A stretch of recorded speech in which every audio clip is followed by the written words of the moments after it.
বর্তমানে আইন আদালত ও কোর্ট কাচারিতে যে মামলাগুলো বেশি হয় তা হচ্ছে স্বামীর বিরুদ্ধে স্ত্রীর মামলা এবং মাদকদ্রব্য নিয়ন্ত্রণ আইনের মামলাগুলো হয়।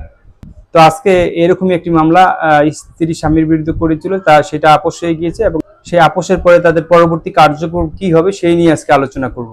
আসসালামু আলাইকুম। দেশ এবং দেশের বাইরে যেখান থেকে আজকের এই পর্বটি দেখছেন, আশা করি আপনারা সকলেই ভালো আছেন। আজকে আপনাদের সাথে একদম পারিবারিক একটা বিষয় নিয়ে আলোচনা করব, যে বিষয়টা আমাদের সকলেরই জানা উচিত।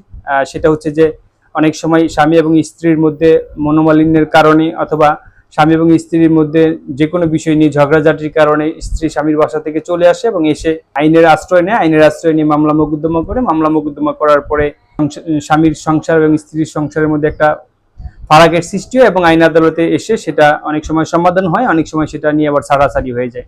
এখন মূল কথা হলো, স্বামী এবং স্ত্রীর মধ্যে মনোমালিন্যের সৃষ্টি হতেই পারে, স্বামী স্ত্রীর মধ্যে ঝগড়া লড়াই হতেই পারে। এটা একদম পৃথিবীর শুরু থেকেই এটা চলে আসছে।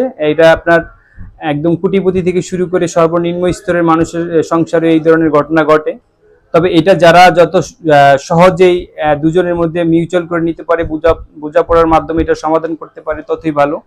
কিন্তু এই বোঝাপড়া না করে যদি মামলা মোকদ্দমা যায়, সেখানে অনেক ক্ষেত্রেই আপনার 60% সময়ের অধিক ক্ষেত্রেই আপনার এটা আপোষ মীমাংসা না হয়ে ছাড়াছাড়ি হয়ে যায়। একটা সংসার যখন ছাড়াছাড়ির পর্যায়ে চলে যায়, তখন কিন্তু খুব খারাপ একটা ইফেক্ট পড়ে সমাজে, এবং যেই ফ্যামিলির মধ্যে বা যে হাজব্যান্ড এবং ওয়াইফের মধ্যে ছাড়াছাড়িটা কার্যকর হয়, তাদের জীবনেও কিন্তু অনেক বেশি প্রভাব ফেলে।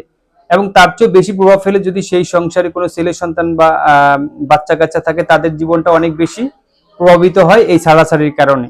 তো এরকমই একটি মামলা আজকে আমার চেম্বারে ডিল হবে। সেটা হচ্ছে স্ত্রী লোক তার হাজবেন্ডের বিরুদ্ধে মামলা করেছে, তাদের ঘরে একটা সন্তান রয়েছে। তারা সেই মামলাটা করে ছেলের বিরুদ্ধে ওয়ারেন্ট করিয়েছে। সেই ওয়ারেন্ট করানোর পরেও স্ত্রী সেই হাজবেন্ডের বাসায় ছিল।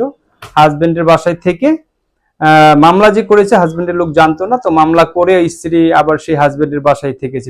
বিষয়টা চিন্তা করেন, তিনি হাজবেন্ডের বিরুদ্ধে মামলা করেছেন, আবার সেই হাজবেন্ডের সাথেই থাকতেছেন এবং থেকে তিনি তার আইনজীবীকে বলতেছেন যে হাজবেন্ডকে ধরিয়ে দেওয়ার জন্য। বিষয়টা কতটা খারাপ একটা প্রভাব। এখন এই যে মেয়েটা মামলা করলো, তার হাজবেন্ডের বিরুদ্ধে মামলা করেছে এবং মামলা করে তার হাজবেন্ডের সাথেই থাকতেছে, আবার তার আইনজীবীকে বলতেছে যে তার হাজবেন্ডকে ধরিয়ে দেওয়ার জন্য। এখন আইনজীবী সৎ পরামর্শ দেওয়ার কারণে কিন্তু সেই ছেলেটাকে ধরে নেয়। যখন আইনজীবীর কাছে মেয়েটা বললো যে আমি আমার স্বামীর বাড়িতে আসি, তখন সেই আইনজীবী সাহেব মেয়েটাকে ধমকের সাথে বলছে যে আপনি আপনার হাজবেন্ডের বাড়িতে আছেন, আবার তাকে ধরানোর জন্য কেন বলছেন, আপনি তো সংসার করতেছেন। তখন মেয়েটা বললো যে হ্যাঁ ঠিক আছে, কিন্তু আমার সাথে তো অত্যাচার নির্যাতন বা আমাকে জ্বালা যন্ত্রণা করে। তো এই কথা বলার পরে বিজ্ঞ আইনজীবী বলছে যে আপনারা কোর্টে আসেন, আমি সেটা সমাধান করে দিই। তো সেই আইনজীবীর কাছে সে বাদীনি গিয়েছে এবং বাদীনির যে হাজবেন্ড, সেই হাজবেন্ড আমার কাছে এসেছে। তাদের সাথে নিয়ে বসে আলোচনা করলাম। আলোচনা করার পরে তাদের মধ্যে যে বিরোধটা ছিল, বিরোধটা সম্পর্কে জানার চেষ্টা করলাম। আসলে তাদের এই দুইজনের সংসারের মধ্যে তাদের তৃতীয় পক্ষ ঢুকে গিয়েছে, যে তৃতীয় পক্ষের কথাবার্তার কারণে দুইজনেরই কান ভারী করেছে। কান ভারী করার কারণে তাদের মধ্যে মনোমালিন্যের সৃষ্টি হয়েছে এবং ঝগড়া ফ্যাসাদের সৃষ্টি হয়েছে, যার কারণে মেয়েটি হাজবেন্ডের বিরুদ্ধে মামলা করেছে। তো আমরা দুই পক্ষের আইনজীবী দুজনকে কাউন্সিলিং করার মাধ্যমে তাদের বুঝাতে সক্ষম হয়েছি, তারা বুঝতে পেরেছে এবং আজকে সেই হাজবেন্ড আদালতে উপস্থিত হয়ে জামিন চাবে এবং বাদীনি যিনি আছে তিনি কোনো আপত্তি করবে না, তিনিও জামিনে সহায়তা করবে। আসলে এটা মিউচুয়ালের দিকে গিয়েছে, এটা সম্ভবত মামলাটার বেশি দিন থাকবে না, মামলাটা বাদীনি তুলে নিবে। তারা যেহেতু সুখে শান্তিতে সংসার করতেছে। মূল কথা হচ্ছে যে সংসারে স্বামী এবং স্ত্রীর মধ্যে যদি তৃতীয় পক্ষের কোনো মতামত ঢুকে যায়, তৃতীয় পক্ষের কথার যদি গুরুত্ব বেড়ে যায়, সেই সংসারে কিন্তু সুখ শান্তি খুব বেশি স্থায়িত্ব হয় না।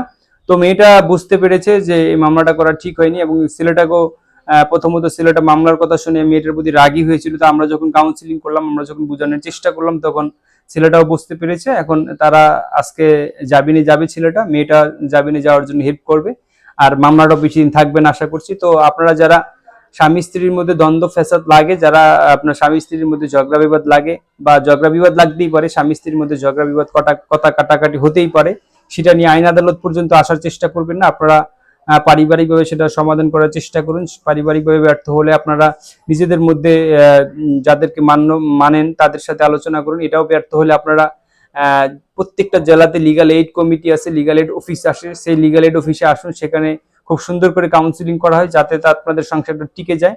একটা কথা মনে রাখবেন, মামলা মোকদ্দমায় কিন্তু সব আপনার সংসার জীবনটা নষ্ট হয়ে যাওয়ার জন্য 70% দায়ী হয়ে যাবে। আপনি মামলা মোকদ্দমা করলে অনেকাংশেই যখন আসামিকে ধরে ফেলবে, আসামি যখন একবার আসামি মানে আপনার হাজবেন্ড যখন একবার জেলে চলে যাবে, তখন কিন্তু আপনার সাথে সংসার করাটা বা সংসারের টিকাটা খুব টাফ হয়ে যাবে। সুতরাং পারিবারিকভাবে কলহ বিভেদ থাকতেই পারে।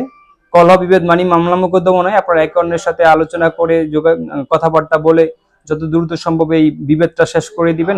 আপনারা নিজেরা না পারলে অন্য কারোর সহযোগিতা নেবেন, সহযোগিতা সেটাও না পারলে লিগাল এইড অফিস আছে, সেখান থেকে সহযোগিতা নেবেন।